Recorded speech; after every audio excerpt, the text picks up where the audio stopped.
Elvis, tell us where we are, tell us about your rig, and we're going to get into our wheeling basics. And as you can tell, he is an extreme beginner from his rig. Hey, we are at the Toyota Jamboree at Gilmer, Texas. This is a yearly event. All you Yoda guys come out and join us. We have these events rain and shine. As you see, it's a little muddy. It's a great park. The mud stains, so don't wear a white t-shirt.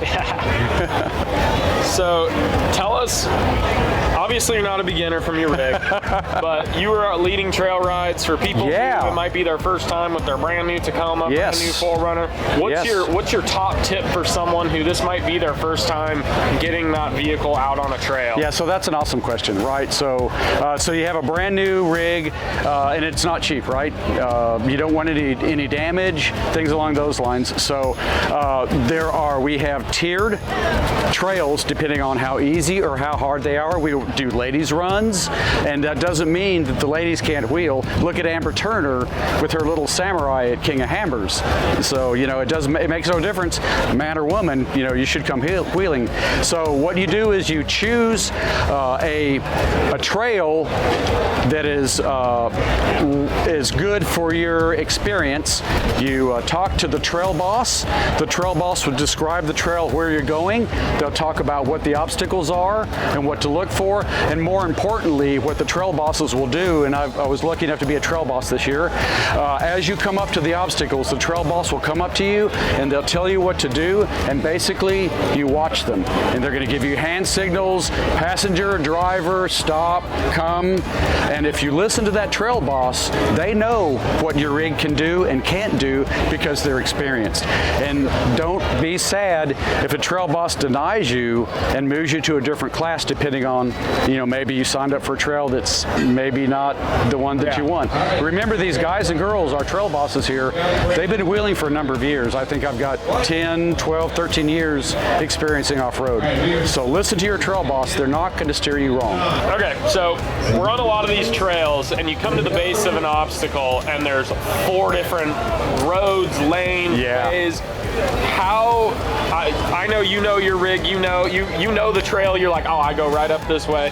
For a newer person, how do you go about picking a line? Yeah, so we do appreciate individuals taking off on a trail by themselves. Number one, you really should never wheel alone. That really is a cardinal rule of off-roading. You should always have a couple of trail buddies. You should put out your recovery gear, know how to use your winch, know how to use a doubler block or a pulley block, know all of that stuff, and then have a plan if somebody has a problem. But then if you're wheeling in a group of 2, you come up to an obstacle, so that's a great question. You should always choose the easiest line. Because yes, you get style points for the tough line. That's when you've got peer pressure. Hey, no, go to the left, man. That's the hard line. It's like, no.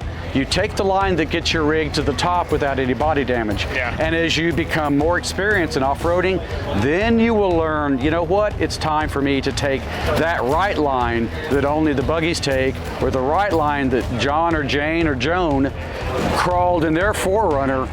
Like, how did they do that? Well, that's experience. Sure. Yeah. Well, that's very good. The other one that a lot of people ask, I know you've already been talking about it all weekend, is airing down. Yeah. A lot of people, hey, why do I need to air down? It's a pain in the butt, because then before I drive home, I got to air back up. What is the purpose of airing down? Sure.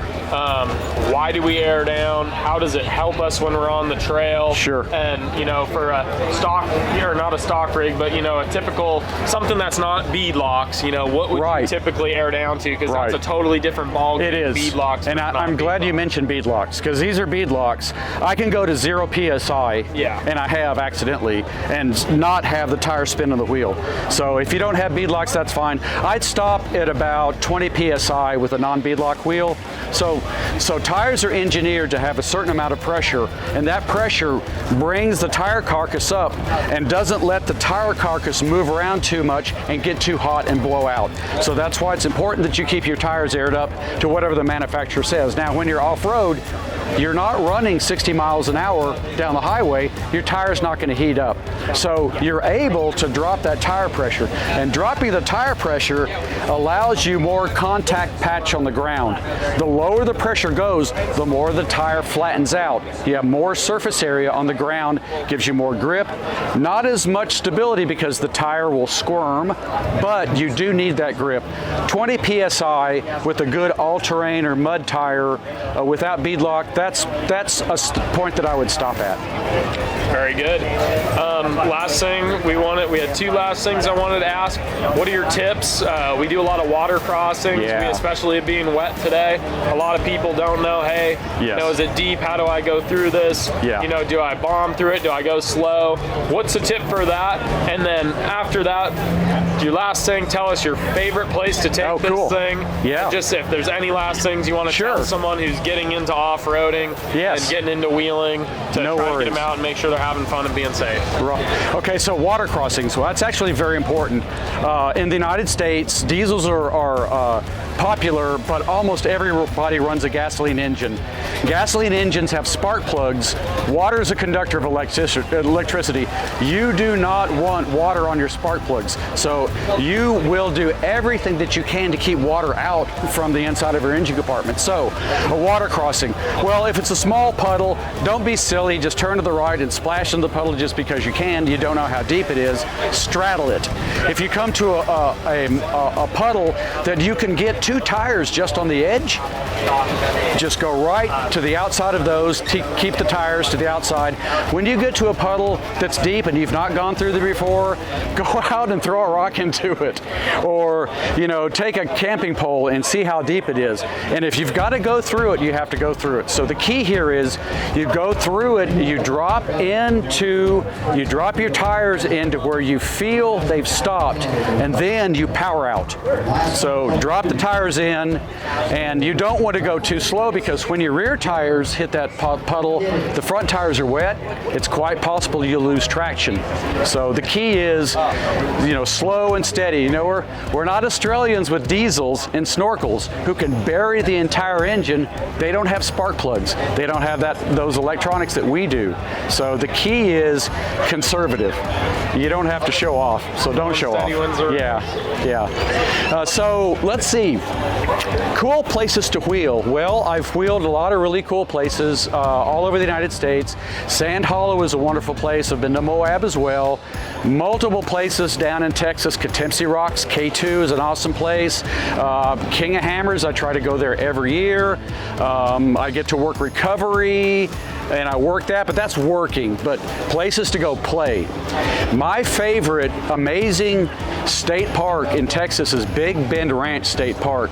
Almost 300 miles of roads, all accessible to street legal 4-wheel drive vehicles and vistas you won't believe. And Big Bend Ranch State Park is almost as big as Big Bend. It is amazing. The coolest track is a track called the Road to Nowhere. And you drive through the canyons and you have to be careful. And then once you get to the end, you have to stop because there's a canyon there. And there's a sign that says the Road to Nowhere. But I'm not going to tell you what it says on the back side of the sign. You're going to have to go do that yourself. Well, there you have it, guys. That's part of our adventure series. We had our great guest Elvis this weekend. Check out our future videos and follow us at Cali Raised LED. Thank you.